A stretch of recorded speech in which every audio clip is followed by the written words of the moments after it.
Hi everyone, Michael Klepik here. Today, we're going to explore a critical topic for many industries, chlorine scrubbers.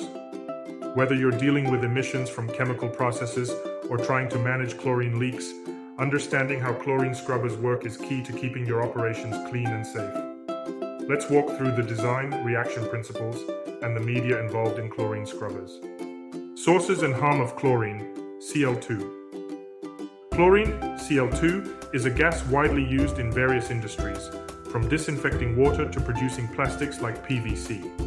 It's essential in chemical processing, metallurgical industries, and even wastewater treatment.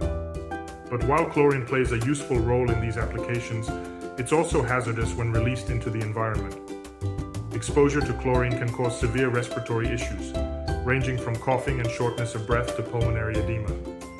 Long-term exposure can lead to chronic respiratory conditions, while direct contact with the gas can cause skin and eye irritation or even chemical burns. Clearly, proper management of chlorine emissions is critical.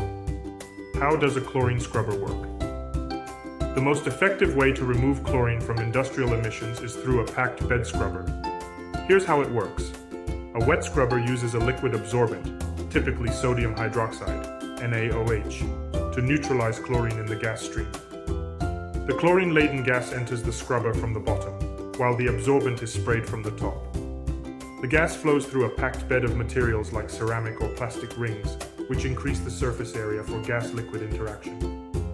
As the gas moves through the packed bed, the chlorine reacts with the absorbent, converting into harmless products like sodium chloride, NaCl. The clean gas exits from the top, while the spent liquid is either discharged or recirculated for further use.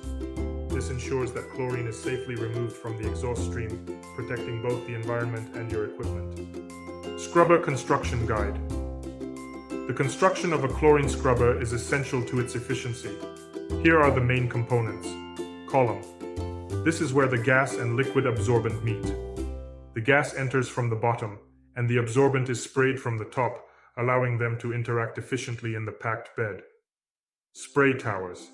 These break down the liquid absorbent into fine droplets, ensuring even coverage across the packing material for optimal gas-liquid contact. Packing material. The packing increases the surface area for the gas and absorbent to interact. Common materials include Raschig rings and PAL rings, which ensure efficient chlorine absorption. Mist eliminators. These prevent any liquid droplets from leaving with the cleaned gas, ensuring that only dry air exits the scrubber. Dust and solid particles in chlorine emissions. If chlorine emissions contain solid particles, a packed bed scrubber alone might not be enough. Solid particles can clog the packing material, reducing the system's efficiency.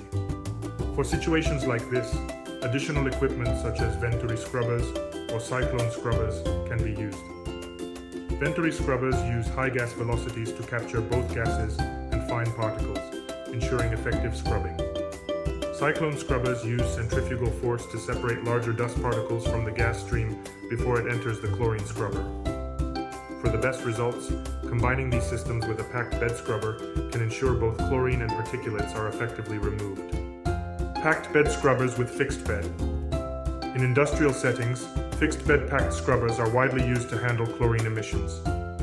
These scrubbers are equipped with materials like ceramic rings to maximize the surface area for gas-liquid interaction. They're particularly effective in industries where chlorine is emitted during chemical processes or from storage tanks. For leaks in chlorine storage tanks, specialized units known as tank vent scrubbers are often used. These scrubbers offer high efficiency, capturing up to 99.99% of chlorine emissions, ensuring that the gas doesn't escape into the environment. Chlorine scrubber design process. Designing a chlorine scrubber involves several key steps.